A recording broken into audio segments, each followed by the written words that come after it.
Hi, welcome back to the Wellness Homesteader. My name is Kim. I'm glad you decided to join us today. So this is actually part 2. It's going to be a very short video. And I wanted to follow up on the zucchini that we put in our Magic Mill food dehydrator a couple days ago, let you know the outcome, and then show you how you can store this to keep it fresh even though it's dehydrated for as long as possible. So it actually ended up taking for that whole dehydrator full, I had said 14 hours. It took about 11 hours. And I don't have the lid sealed on this yet, but these are our zucchini noodles. So you can see how tiny they got from the big zucchini cuts that we had. These are the ones that I'll be using as lasagna type noodles. So I was able just to stack these. These are 1.5 pint jars. And then these were just some pieces that probably aren't going to make the best noodles, but would be great to drop into sauce or just to rehydrate, put into stir fries, those type of things. Even into a soup, it would be good as long as you just put it in at the very, very end so it doesn't totally disintegrate. So let me swing you down here and show you. This is my choice of a vacuum sealing system, and this is the Food Saver system. I initially had the less deluxe version that just simply sealed bags, and I did like it. It worked really well, but I wanted the option to be able to seal jars when I started to dehydrate a lot of foods. So I want to show you just how simple this is. So Food Saver has an accessory, one that fits a regular size mason jar lid, and they also have the wide mouth. You can put a regular canning lid. This is brand new, so you can hear the click click. So it has not been sealed, so we're going to put that on our jar. We're going to put the accessory on top. We'll pull out the handheld sealer, and you'll see there's a little knob right here. It fits into the top of this. So when I turn on the machine, it's a little bit loud. It takes about 15 seconds, so I'm going to let it run so that you can actually hear the noise that it makes. What it's actually doing is it's removing the air from the jar, and it's going to pull that seal down tight, just like when you're canning and you hear all those glorious pings as your jars seal. So hang on and let's get this sealed. Kind of sounds like a jet airplane taking off. Maybe not quite that loud. But you can hear the pitch of the machine change as it removes that air and it gets closer and closer to being sealed. This machine will stop automatically when the air is removed and the lid is sealed. So let's go ahead and pull off the accessory. Now, sometimes when you pull this off, the blue rubber ring that I showed you, sometimes it will come out of the accessory. Not a problem. It does happen. So we didn't have it happen this time. That's great. So now you can see this is fully sealed, tight, ready for us to put our jar ring on.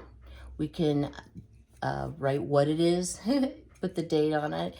And now in our pantry, we know it's not just sitting in an open jar. It's more protected from air, which air can be the enemy of our food and causing spoilage.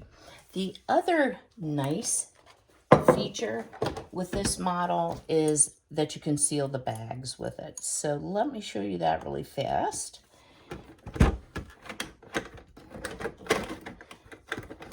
All right, so inside here is a spot where you can actually lay an entire roll of bags. And this is a very large roll, and they come in various sizes. So I brought out some that I had. More economical to buy in the rolls than to buy in the individual bags. That way you can cut exactly how much material you need. When I purchase meat oftentimes if you're getting a deal and it's on sale, it's going to be way more meat than I'm going to want to thaw out if it's frozen at one time. So I will break it down, break it apart, maybe put 2 chicken breasts or 1 chicken breast in each package and seal it here. It'll remove all of the air.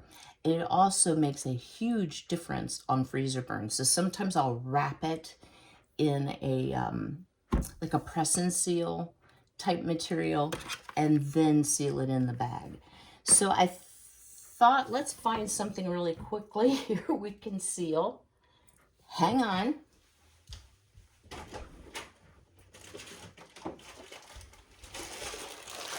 So here's a bag of Great Northern beans that I purchased. It's just a single layer package.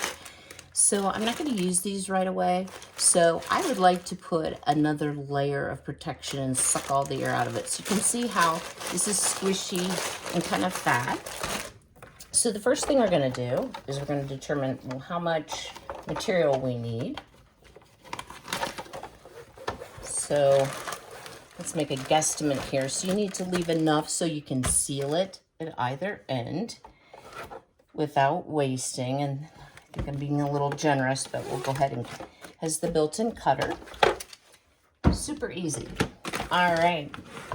So we'll go ahead and we'll seal one end. So the machine will actually self-feed the bag into it, and then it's going to apply heat in a very straight line and provide that closure so then you can put your item in. So it makes a little bit of noise, but let me show you how it works here. So, and I'm pushing just the seal button because we don't want to suck air out because the other end is open, so that wouldn't work at all. You can see the red light is on. It will automatically, when it's sealed, make that noise, stop. You can pull your bag out. So now you have a nicely sealed bag. And I did cut this a little bit too long, but that's okay. So we're gonna pop our Great Northern beans into the bag. And in fact, if you don't want that much, you can just simply cut off the excess. Hopefully with a sharper pair of scissors than I seem to be possessing at the moment. But kind of chewed that one off. All right, so we're going to feed this into the machine, and I want you to listen to the sound that it's going to make. So now what it's actually doing, as you can see, it's removing the air from the bag, and it's going to get kind of higher pitched. As it removes the air, it will cut off when it's removed all the air that it can. Red light's on, it's making a seal at the other end. All right.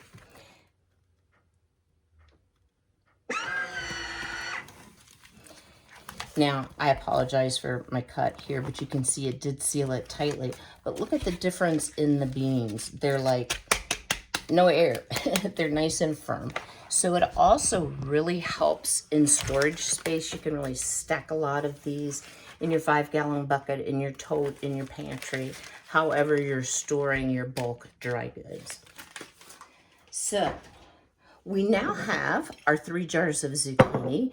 Out of all of that zucchini that we dehydrated that did not go to waste, we've still sealed up our beans that we're not going to use right now. And I thought I would take just a moment before we close for the day and talk about some upcoming videos. So I want to thank all of you for your lovely comments.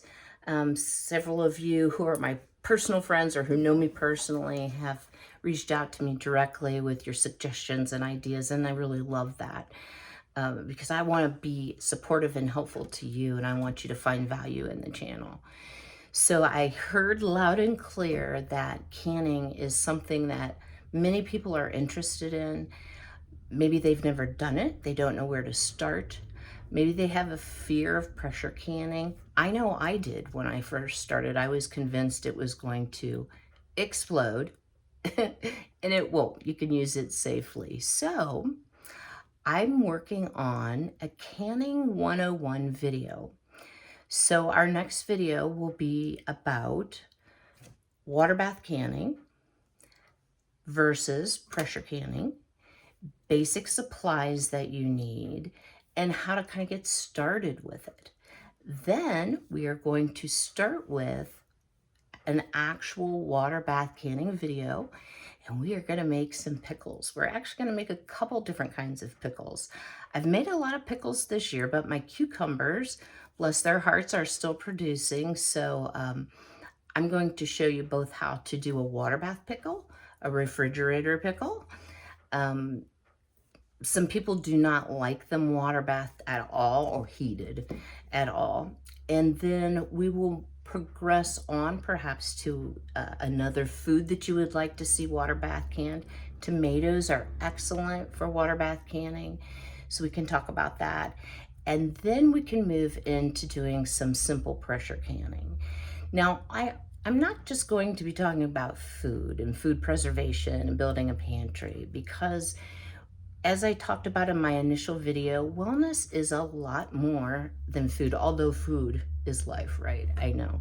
But I do want to talk about things like what you're using to clean your home with, what chemicals you're exposed to. I want to talk about something as easy as making your own soap. And I think homemade soap, people think of grandma's harsh old lye soap. Doesn't sound very attractive. It's so much fun. I have had a private soap business for about 4 years now, and I have been making soap for about 30 years. And I can tell you it's a great start to you're washing your body every day. It's a great way to get some of those chemicals, additives, colorants, maybe things that you don't want in your life out of your product, and it's going to save you money too, which is one of the best things. Plus, it's a very valuable skill. We're in this time of COVID right now. We had a huge shortage initially of hand sanitizer, toilet tissue, but also liquid soap.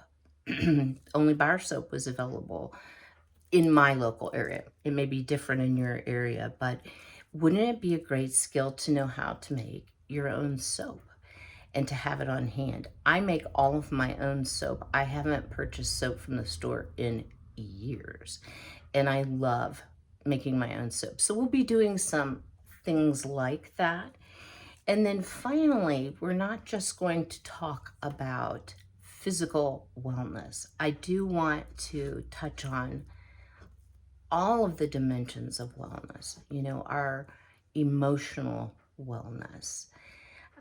I've learned, having retired after working for 42 years, vocational wellness, or having a purpose, having a job, a life job, whether you're going to an employer and being paid or it's of your own choosing, is very important for my wellness. So we have so much to explore. I just hope you'll come along for the journey. I always forget to tell you, right below the video, there's a subscribe button. If you're not familiar with YouTube, if you click this subscribe button, then you've subscribed to my channel.